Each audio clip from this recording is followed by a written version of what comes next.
வணக்கம். ஐந்து கரத்தனை ஆனை முகத்தினை இந்தில் இளம்பிறை போலும் எயிற்றனை நந்தி மகந்தனை ஞானக் கொழுந்தினை உந்தியில் வைத்தடி போற்றுகின்றேனே.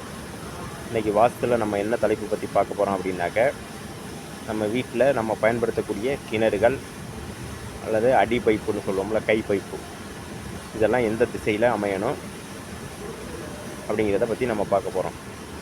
வீடு நம்ம எந்த திசையை நோக்கி வேணாலும் இருக்கலாம்.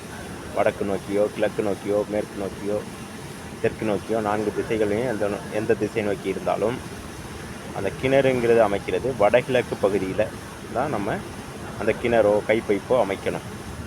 வேறு எந்த திசையிலையுமே நம்ம அமைக்கிறது அது நெகட்டிவ் பலன்களை தரும்.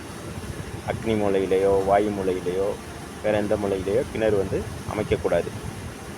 வடகிழக்கு கார்னரில் அதை நம்ம அளந்துக்கிட்டு நம்மளுடைய மனை எவ்வளோதோ அந்த மனையினுடைய பகுதியில் வடகிழக்கில் நம்ம கிணறு அமைத்து நம்ம அந்த தண்ணியை வீட்டுக்கு யூஸ் பண்ணிக்கலாம். நமது நேயர்கள் ஆள் போல் கிளை கிளைத்து, அறுபது போல் வேரூன்றி, மூங்கில் போல் தலை தலைத்து, முடியாமல் வாழ்ந்திருக்க வாழ்க்கை வாழ்க்கை வளர்கிறேன். நன்றி, வணக்கம்.